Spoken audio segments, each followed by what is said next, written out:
ऐसी कोई भी चीज़ करेंगे तो कईयों के नज़र में तो बात खटकेगी। से स्टार्ट करेंगे फक डब से। फक डब कैसा नाम?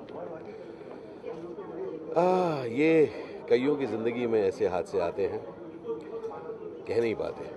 आर्य ने कह दिया है और कई बार ऑनेस्ट एडमिशन आपको कई जगहों से बाहर निकाल पाती है।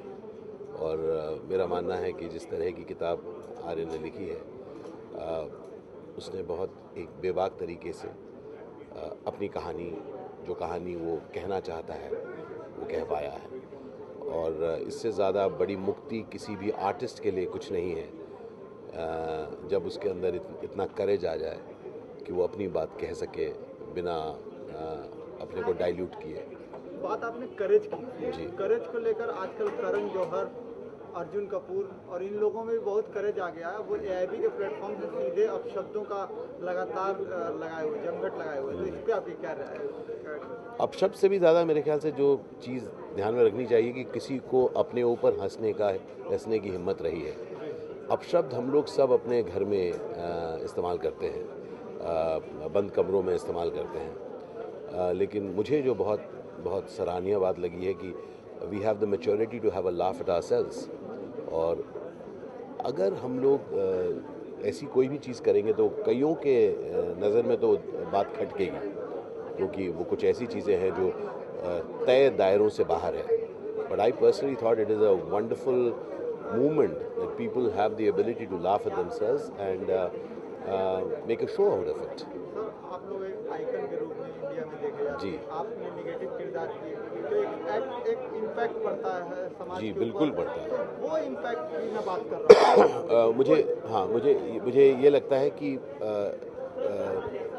ये ऐसी चीज़ें जाहिर करती हैं कि ये सब बातें होती हैं, लेकिन आप चुन सकते हैं कि किस जगह पर ये ऐसी बातें करें। मतलब हम लोग बिल्कुल पॉलिटिकली इनकरेक्ट चीज़ें हैं, और पॉलिटिकली इनकरेक्ट चीज़ें होती हैं, लेकिन हम लोग छुप के बोलते हैं। उन्होंने खुल कर बोल दिया। तो मेरे ख्याल से ये एक ऐसी चीज़ है जो है लेकिन हम दिखाते नहीं हैं, और ये it's like an open secret. और हम लोग कहते हैं अगर आप कैमरा बंद करिए, मैं आपको कुछ कहना चाहता हूँ, तो सोचिए वो बात तो मैं कह रहा हूँ, लेकिन वहाँ पर उन्होंने कैमरा ऑन करके वो सारे मजाक किए। और देखिए, एक चीज़ हमको देखते हैं कि ये माहौल क्या था। माहौल था रोस्ट का, जहाँ पर लोग मजाक उड़ा रहे थे, और उसका फ्लेवर ही ये है जिसका एक इंटरनेशनल वो चीज़ है। तो मेरे ख्याल से उसको उससे ज़्यादा उसके मतलब नहीं लेने चाहिए। इंडिया क्या रेडी हो गया, हमारा घर क्या तैयार हो गया इन सब चीज़ों को देखने को और सुनने को? क्या बताऊँ, जब से मैकडोनल्ड आया है हम लोग तैयार हो गए। उसके पहले कहीं पर इडली के पहुंचा और कहीं पर समोसा पहुंचा। जहां पर इडली खाते थे लोग वहां समोसा पहुंचा, जहां समोसा खाते थे वहां पर इडली पहुंचा। अब इंडिया में अब रोस्ट के लिए भी हम तैयार हो गए। और लास्ट सवाल आपसे कि नाम एक होता है कि सलमान खान, शाहरुख खान, खान जो लग जा रहा है, कुमार लग जा रहा है, तो ये नाम कितना चेंज लाएगा लोगों के करियर को? मैं आपका सवाल ही नहीं समझा। शेक्सपियर ने कहा था नाम में क्या रखा है, लेकिन आजकल लोग नाम नहीं, नाम में सचमुच कुछ नहीं रखा, गुण में रखा है। तो आप नाम की आप दुहाई दे रहे हैं, पर एक्चुअली नाम चाहे कुछ भी हो, वो गुण है जिसकी वजह से कोई कहीं पर पहुंचता है। थैंक यू बहुत बहुत। पहले रिएक्शन आपका जानना चाहूँगा। आपने कई मोटिवेशनल प्रोग्राम्स किए हैं, तो इस तरह की वर्डिंग्स अगर किसी किताब के उसमें, तो आपका फर्स्ट रिएक्शन? मैंने किताब पूरी पढ़ी, और किताब पढ़ने के बाद मुझे लगा कि जो टाइटल है वो उसका इस्तेमाल सिर्फ इसलिए इसलिए क्योंकि कहानी के जो किरदार हैं वो आज की जनरेशन के हैं, और वो यही भाषा का इस्तेमाल करते हैं 24 घंटे। और मैंने अपने आसपास देखा है, तो कहीं ना कहीं एज अ राइटर ये नाम देने का उनका शायद नज़रिया सिर्फ यही था कि कहानी आज के लोगों की, वो ऐसी बात करते हैं। जब हम एक कोई फिल्म बनाते हैं जो कॉलेज के लोगों की, तो आप देखेंगे कि हम एक स्लैंग भाषा का इस्तेमाल करते हैं जो वो रोज़ कॉलेज में इस्तेमाल करते हैं। तो आई थिंक कहीं ना कहीं राइटर ने वो लिबर्टी ली है, ये भाषा जो वो इस्तेमाल करते हैं, ताकि उसी भाषा में क्यों ना बात की जाए। आजकल भाषा को लेकर काफ़ी चर्चाएं देश में चल रही हैं। एक एआईबी प्रोग्राम आ रहा है, उसमें करण जौहर जैसे लोग, अर्जुन कपूर इस तरह की भाषा प्रयोग कर रहे हैं।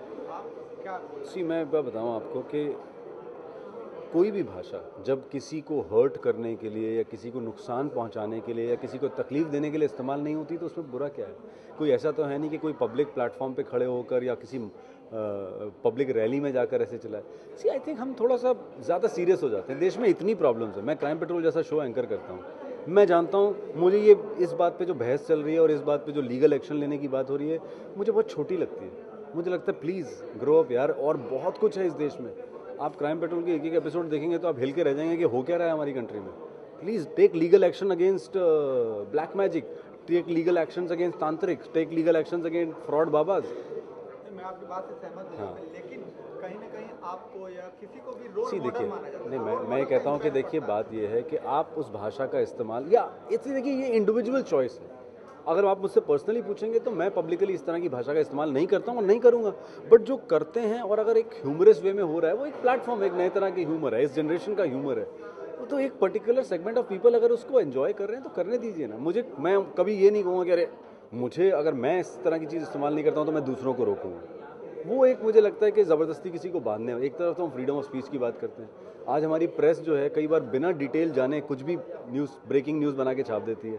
उसका कितना बुरा इम्पैक्ट होता है कई बार पब्लिक पे, उसका कोई सोचता है? तो फिर आई थिंक थोड़ा लूजन अप हो जाओ यार, अभी इतना सीरियस मत लो इन चीज़ों को लेकर। सवाल आपसे कि नाम में क्या रखा है, शेक्सपियर ने बोला था, तो आजकल लोग नाम चेंज कर लेते हैं, के लगा लेते हैं, खान लगा लेते हैं, कुमार लगा लेते हैं, तो ये इस पर कितना इम्पैक्ट पड़ता है, कितना चेंज आता है? नहीं, मैं एक बात साफ कहूँ, अगेन ये आपकी चॉइस है भैया, है ना। मार्केट में 50 प्रोडक्ट मिलते हैं, आप कौन सा प्रोडक्ट खरीदना चाहते हैं आपकी चॉइस है। आप अपने नाम में अल्फ़ाबेट बढ़ाना चाहते हैं, घटाना चाहते हैं, वो आपकी चॉइस है।